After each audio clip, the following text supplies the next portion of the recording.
Becoming a mature person is not about conquering every adversity that comes your way, but rather about learning to accept all the pain contained within it. This profound insight, often discussed by the existentialist philosopher Albert Camus, suggests a radical way of looking at our struggles. Camus famously concluded his essay on the myth of Sisyphus by stating that we must imagine Sisyphus as happy. If you recall the Greek myth, Sisyphus was a god punished by the higher powers for his perceived transgressions. His punishment was to endlessly pile a massive stone up to a mountaintop, only to watch it roll back down to the plain every single time he reached the summit.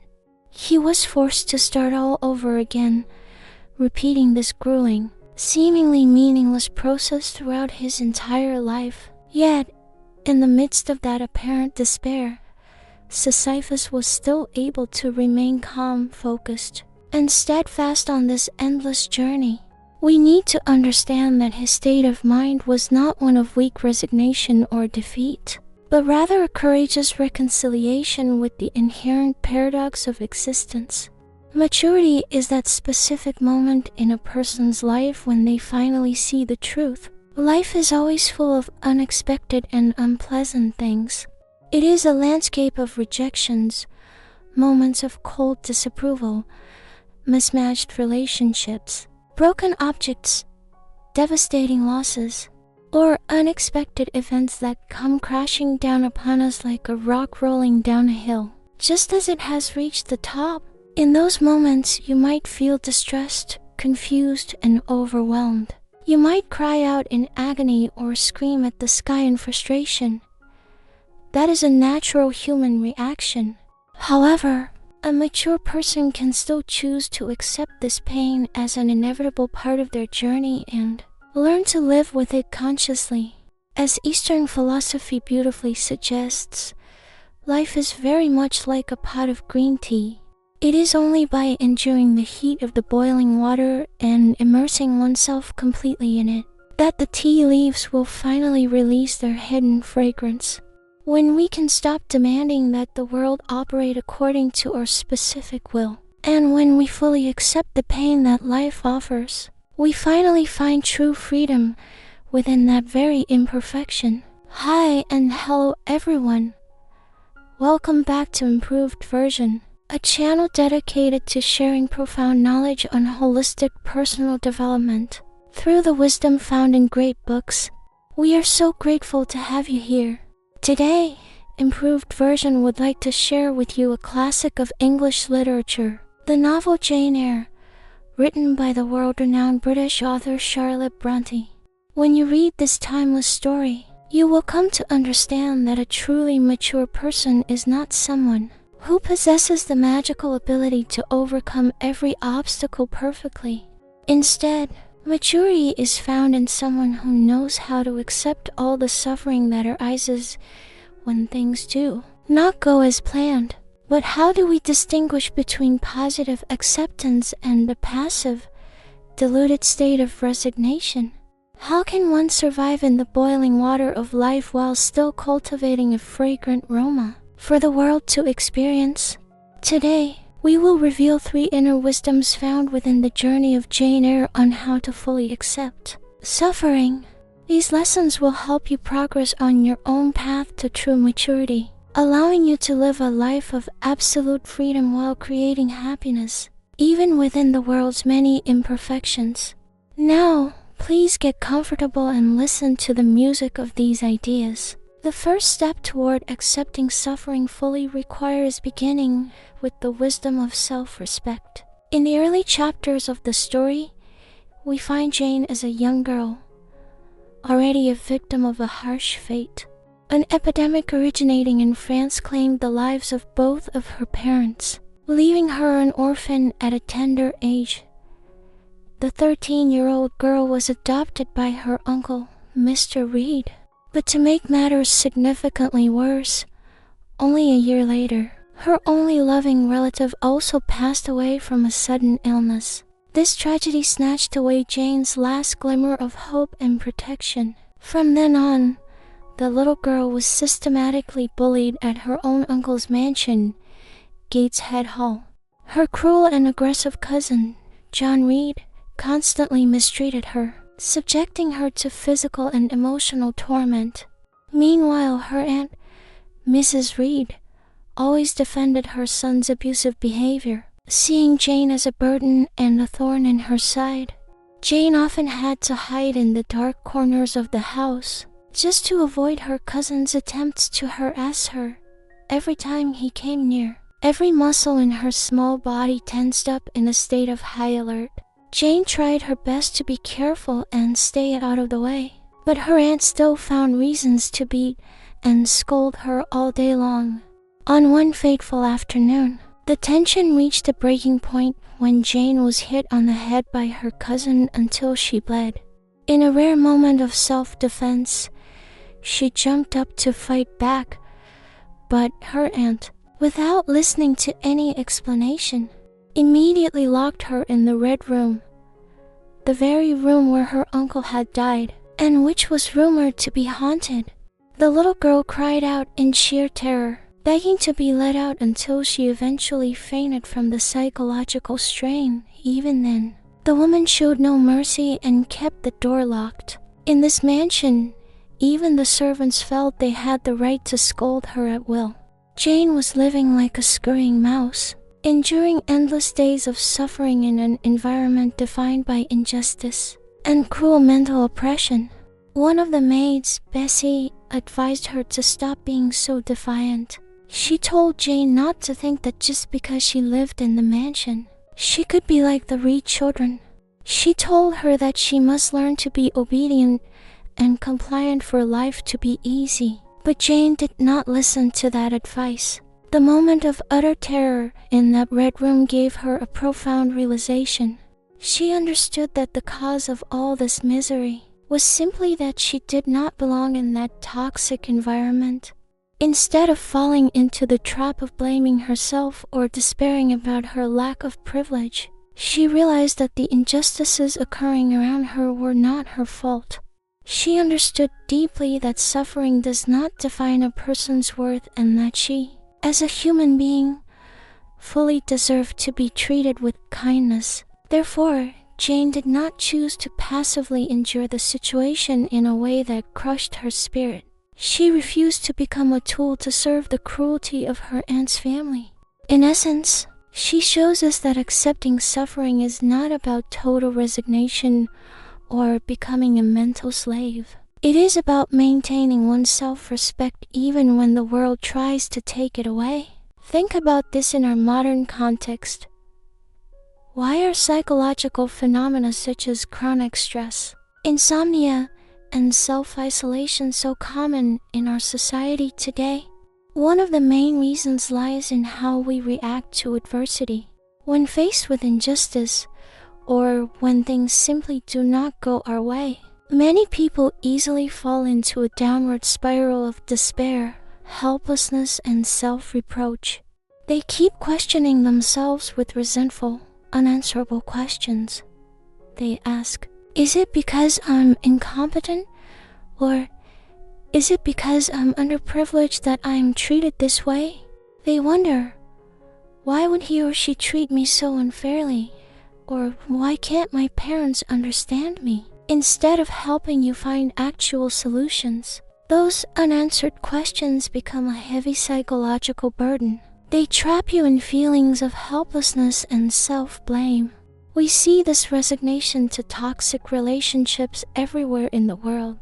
A woman might be subjected to domestic violence but feels unable to leave because she believes her children need a father at any cost, or she fears that divorce would be a personal failure. Over time, these individuals lose their self-esteem, living in a state of constant fear and dependence. Then there are those who are constantly sacrificing their own needs for a demanding, controlling partner just to maintain a sense of familiarity. Others try to run away from their past failures in their careers or love lives by temporarily borrowing comfort from cigarettes, alcohol, or endless shopping sprees to forget their suffering. However, They don't realize they are living like mountain climbers trapped in a blizzard, too afraid to move forward for fear of falling into the abyss, but also unwilling to find the courage to turn back. They don't understand that accepting suffering is not about lying still and waiting for the end. It is about bravely untying each of the chains that bind you. Many of us have felt like we have been locked in a dark room for a long time. We all have our own fears and deep-seated sorrows. But the people who truly grow are those who choose to stand up for their own value. Nature once warned that anyone fighting monsters must be careful, lest they themselves become a monster. If you choose to tolerate bad things happening to you because you feel helpless, you're essentially destroying your own life with your own hands. You need to know that suffering cannot define or determine your destiny. How you deal with it is what makes you who you are. Just as a river cannot be stopped by the rocks in its path, it simply chooses to turn and find a new way to continue its flow. Let adversity be the opportunity to forge you into a stronger version of yourself, not a mental slave suffering alone in the darkness. You deserve to be loved and respected, and the first person who must provide that love and respect is you. Accepting suffering fully also requires the wisdom and courage to break free from the illusion of comfort. After finally leaving the Reed household, Jane decided to go to school. She ended up at Lowood, a charity school for orphan girls. But unexpectedly, this school was riddled with inhuman control and hypocrisy. The girls were given spoiled meals, slept in freezing cold bedrooms, and were subjected to harsh ideological enslavement under the guise of religious moralizing. Many young lives were lost at Lowood due to disease and neglect. Nevertheless, Jane was unyielding. She longed to continue living and growing. So she chose to constantly learn and read to overcome her circumstances. She studied French, painting, and music skills that would eventually help her become an excellent teacher at that very same school. However, when Miss Temple, the only kind-hearted teacher and mentor Jane had ever known, decided to leave, Jane realized that the peace she had found at the school was a facade. It was a psychological illusion of safety. She knew that if she stayed, she would stagnate. So, she finally decided to place an advertisement in the newspaper to find a new job in the outside world. This meant losing the meager stability she had worked so hard to achieve over 8 years. Many of the other girls and teachers at the school chose to stay because they were terrified of the unknown world outside. They preferred the suffering they knew to the freedom they didn't. This mirrors many of us today who are living in suffering but feel unable to escape. Perhaps you have found some kind of false sense of security that you're trying to hold on to. You might hate your job and feel that the core values in your workplace have been distorted or compromised. You might be trapped in an unhappy, stagnant marriage. You might be losing your identity because you're constantly trying to please others. You might be sacrificing your true passion just to meet your family's expectations or to compete with societal standards. You're suffering because you have to maintain this artificial state. But when you ignore the cry for help from your own heart, the voice reminding you to love yourself and respect your life, it means you have found some reason to comfort yourself into staying in that comfort zone. You must ask yourself, what is the reason for that? What exactly are you afraid of? The famous psychologist Eric Fromm once said, "The fear of freedom makes people choose slavery." Many people are afraid to make the hard decision to let go of something in order to change their reality. Essentially, they are so afraid of risk that they trade their freedom for what they consider to be stability and familiarity. They view maintaining a job that drains their mental well-being or continuing a toxic relationship as a responsibility of adulthood. But in reality, it is a surrender to suffering. The story of Jane Eyre shows us once again that true maturity requires the courage To step out of your comfort zone, it means not clinging to familiarity out of fear. Through her pain, Jane saw clearly that the safety of familiarity is only an illusion. True freedom is bought with self-respect and the courage to face the unknown. Just as a seed needs to break through its protective shell to germinate, we as humans need to dare to break free from our safe shells to find true happiness and meaning. Finally, accepting suffering fully requires the wisdom of perseverance and integrity. When Jane left Lowood, she was fortunate enough to be invited to Thornfield Hall to work as a private governess. It was here that she met the man who would become the love of her life, Mr. Edward Rochester, the brooding and mysterious owner of the mansion. Their two kindred spirits brought them closer and closer together, finding a rare intellectual and emotional connection. However, just as the two of them appeared to have overcome all social obstacles and were preparing to walk down the aisle on their wedding day, a shocking truth was revealed. Someone stood up in the church and revealed that Rochester had kept a dark secret for many years. His wife was still alive and was being kept in the attic of Thornfield Hall. Rochester explained his predicament at length. He had been deceived into the marriage years ago, unaware that the woman had a history of severe mental illness. Out of a sense of duty and the desire to protect her, he had hidden her away, but he felt he had been living in a lie. Rochester then suggested that they run away together to an island in the Mediterranean, to start a new life where no one knew them. It was a tempting offer, a life of luxury and love, but Jane refused. She refused to become a mistress or a third party. She chose to give up a life of comfort and the man she loved to uphold her own self-respect and moral principles. She wanted to preserve her integrity above all else. She left the mansion at dawn, before anyone else woke up, taking none of her possessions or Rochester's money with her. By accepting the suffering and hardships that lay ahead on the open road, Jane was accepting her own journey. It was an indispensable part of her life story. This was a major turning point in her emotional development. After leaving Thornfield, she was penniless and was forced to beg for food. She nearly died of hunger and exposure in the wilderness.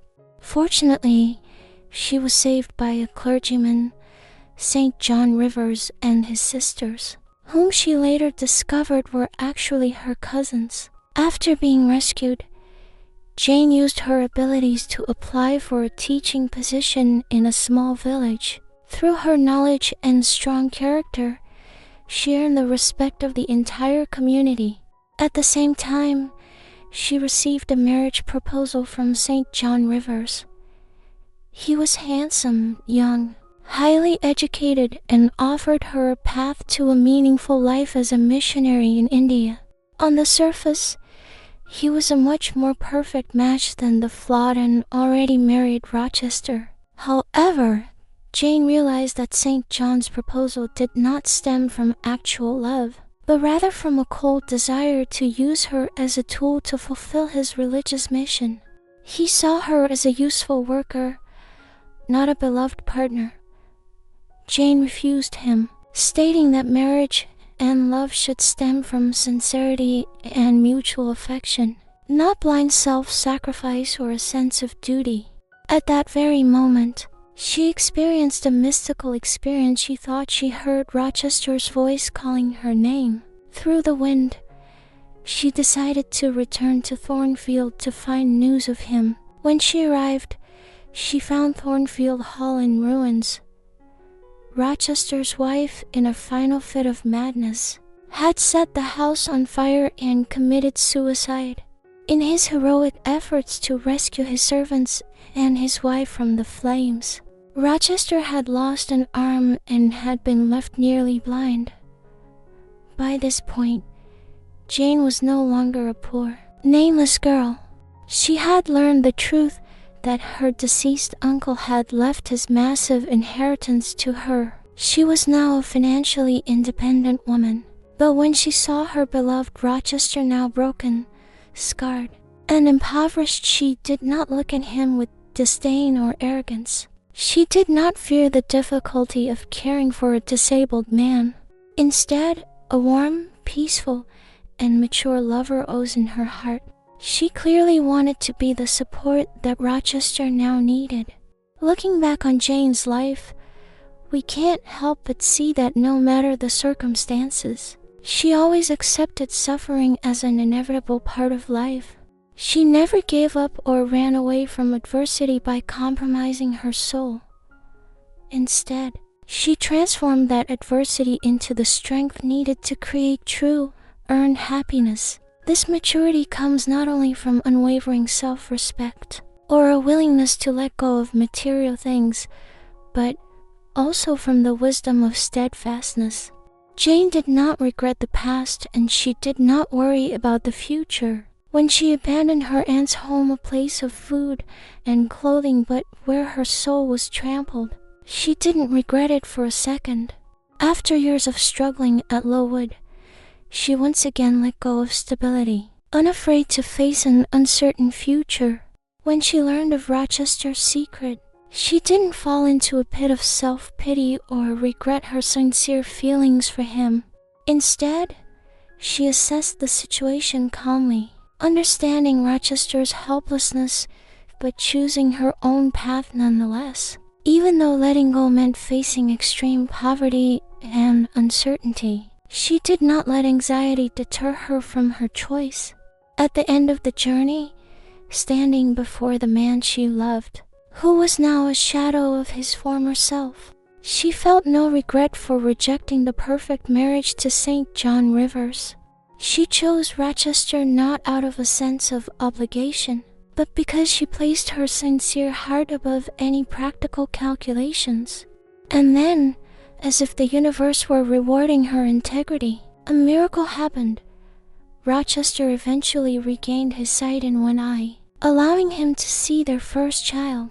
The journey of Jane Eyre teaches us that maturity is not about avoiding mistakes or living a life free of pain. It is about daring to live life to the fullest, taking absolute responsibility for each choice you make without drowning in regret. It is about not worrying about a future that has not yet arrived. Each of Jane's journeys demonstrates an unwavering commitment to her core values. She was willing to let go of material possessions to maintain her self-respect. She chose the path of change and learning instead of stagnant resignation. She let go of what she had to preserve her conscience, and ultimately, she accepted adversity so that she could live true to herself. As Jane famously said, the lonelier she was and the fewer friends she had, the more she had to respect herself. If there are things that are truly unavoidable, we must learn to accept them. Failing to accept the things that fate has forced you to experience is a sign of weakness and delusion. This is not a rigid or cold philosophy. It reflects the deep wisdom of someone who understands the nature of the world. True maturity comes when we finally awaken by being true to our own hearts. To you, the person listening who may be suffering in the midst of adversity right now, I want to say this. When we were children watching stories like this on TV or in movies, we might have thought they were just fairy tale love stories with simple happy endings. But now, having gone through many stages of life ourselves, we realize that Jane Eyre is actually a book of deep wisdom. It is a guide to help you mature, to find peace, and to learn the art of living with suffering. When faced with adversity, the world usually advises us to overcome it. But we must be careful. This way of thinking can inadvertently turn us into people who always want to quickly extinguish or run away from anything that causes us discomfort. Wanting to destroy or escape our pain only leads us from one form of suffering into another. Jane Eyre, the little girl who was once crushed by fate, points the way toward a greater enlightenment. Her victory was not achieved by making the suffering go away, but through the courage to engage in a dialogue with it. I offer this advice based on my own personal experience as well. When you feel that familiar pain welling up in your chest, I invite you to close your eyes. Take a deep, slow breath and tell yourself, I know this pain is an indispensable part of my journey. I accept this pain, and I am grateful for its presence in my life. This pain is my harshest, but also my most loyal friend. Thank the pain for coming, because it is through this struggle that you're learning to be stronger, wiser, and more loving toward yourself. You need to know that everyone you meet and every event that happens in your life has a reason for being there. Try not to harbor hate or anger when suffering occurs. Resistance is the very thing that prevents a wound from truly healing. Instead, let the pain teach you the vital lessons of self-love, self-respect, and radical honesty with yourself. Let it teach you compassion for others and liberation from the endless temptations of materialism and the false desire for perfect security. Just as Jane Eyre used her core values to accept her suffering and grow through each experience, you too can achieve true freedom. While you may be carrying your pain like a burning fire in your chest right now, please remember you deserve to be loved and you deserve to be treated kindly. Even though life's lessons are often full of immense difficulties and daunting challenges, the wisdom, intelligence, and compassion you need are already residing within you. Your soul is telling you to awaken these strengths, to be strong enough to rise from your slumber. Just as Jane awakened in the darkness of her own night to find a new dawn, you too have the power to rise. Thank you so much for taking the time to listen to this exploration of Jane Eyre. If you found this video helpful, or if it resonated with something you're going through, please share it with others who might need to hear these words today. Don't forget to give this video a like, as it helps our channel reach more people who are looking for growth. If you haven't already, please hit the subscribe button and turn on all notifications so you can join us for our latest deep dives into life-changing books every single week. Your support means the world to us and allows us to keep creating content that nourishes the mind and soul. Thank you again for being a part of the Improved Version community. I look forward to seeing you in our next video. Until then, stay strong, stay true to yourself, and remember that your fragrance is found in your resilience. Take care.